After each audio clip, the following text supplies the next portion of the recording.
Howdy there.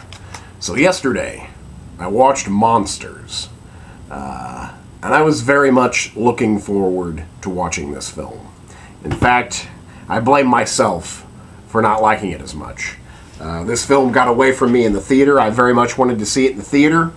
It was just one of those where it was on too few screens, and I had too little time, and I couldn't get to it.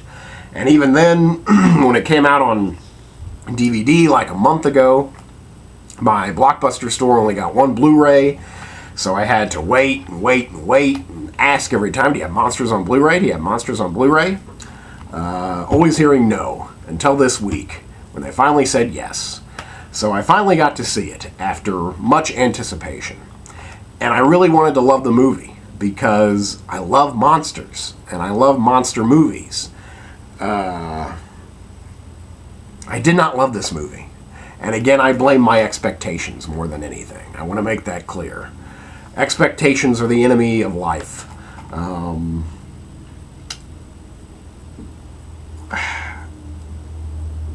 It's about... I'm going to give it a 6. I'm going to give it a 6. It was fine. It was fine. It's a 6. It's about... We find this out beforehand, but they've discovered extraterrestrial life in our own solar system. They send out a probe.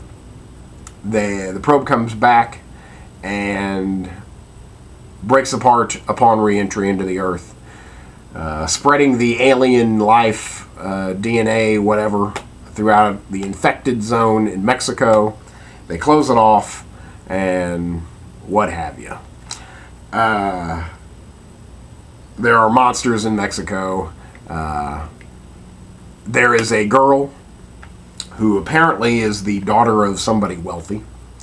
That man hires a photographer, for some reason, a part of his company, to bring her back to America from well south of the Mexican border. And so it's the journey of him getting her back to America while trying to avoid aliens. Giant monster aliens. Octopus, crab aliens.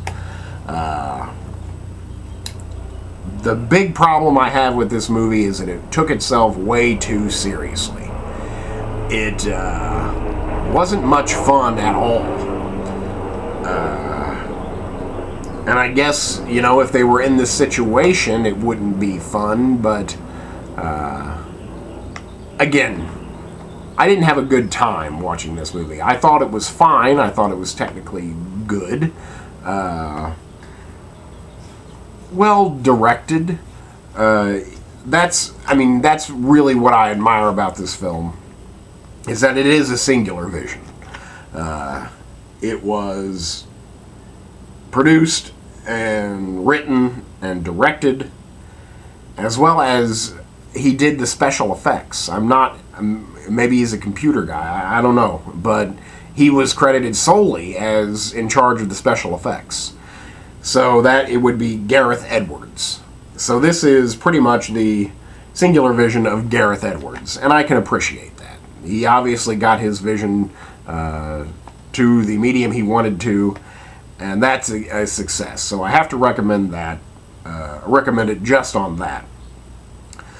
But there's a lot of bad stuff in the movie. There's a lot of, there's some bad acting. I just downright did not like the guy. This dude. His name is not there. Maybe Scott McNairy and Whitney Able are the two main stars. They're pretty much the only two people in the movie. I did not care for him at all, really. Whitney Able was good. I liked her. She was very attractive and emotional. I enjoyed him or her, but him I just didn't like really at all. I thought none of the film happened organically. It all just seemed forced. I didn't believe a lot of it. Again, a lot of things happen in this movie. It tries to be so real, it tries to be so modern, but yet it cannot get its foot out of bad, Godzilla movie horror cliches. Characters do things that they would never, ever do. Things happen that would not happen. One thing that just sticks in my craw is, again, with the sense of self-importance tilts the balance totally. If it didn't think it was so damn important, I could overlook these things. But the fact that it's being so serious and trying to be an allegory for modern life, and at the end, it really just kind of slaps you in the face with it. It's like, here's what I want to say about America, and our treatment of other people. It takes itself so seriously, it forgets to have any fun, even though it doesn't rise above bad movie cliches that have fun while doing them. For instance, and it just irritates the hell out of me, is Miss Abel right here, the lady.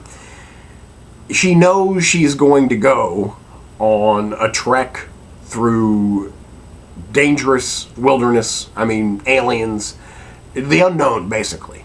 She's going into the unknown, and she's going into the unknown in a tank top and short shorts. It doesn't make any sense to me.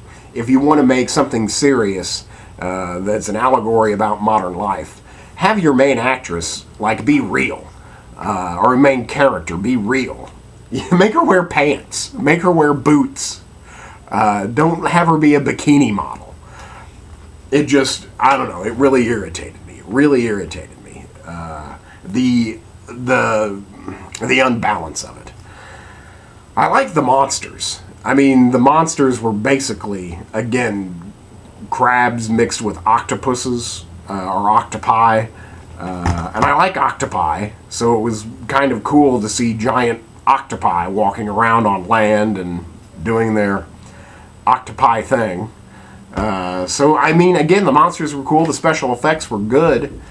I don't know, the story for me, it just wasn't believable. It reminded me a lot of Open Water, where you are watching two people in a situation that you would not want to be in. Never ever want to be in. But apparently, this is science fiction. Open Water could happen. Open Water was a true story.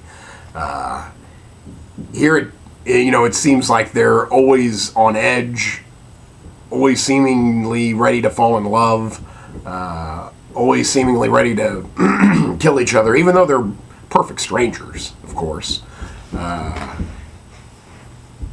Because they're on the verge of death that could happen at any minute. Possibly. I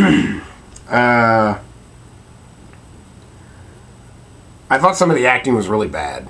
And maybe it was just, I really would just kind of want to blame the writing. I think the writing was bad. Even maybe some of the best actors couldn't work well with what they were given in this situation.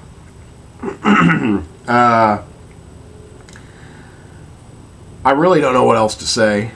In a way, I recommend it just because it is unique. It's something different. And if you like monster movies, well, you've probably already seen it or will want to see it anyway, and I won't stop you. But I don't know. I definitely didn't love it. It's okay. It's okay. Just definitely an unbalance there.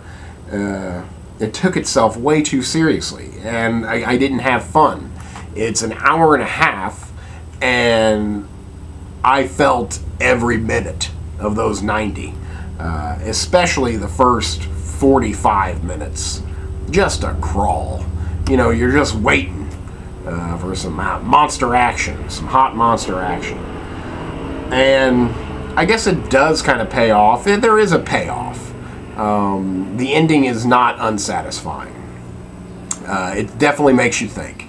I mean, the film is supposed to make you think. Again, definitely heavy-handed symbolism here. I feel, and that again, that's my problem with it. It's too heavy-handed. It takes itself too seriously when it should be fun. You know, you want your monster movies to be fun, have a little carnage in there. There's carnage here, but it is man-made carnage. So, you know, whatever. I don't know what else I want to say about it. Again, I think it's a solid 6. I don't think I'll ever watch it again. There's something just there keeping it from a 7. Coolness that's just not there. So, I mean, whatever. It is interesting. It's interesting. It's okay. So, that's Monsters. It's a 6. Try not to expect anything out of life, you know? Expectation is the enemy. You must quelch it. That's Monsters. It's a 6. Thanks for watching.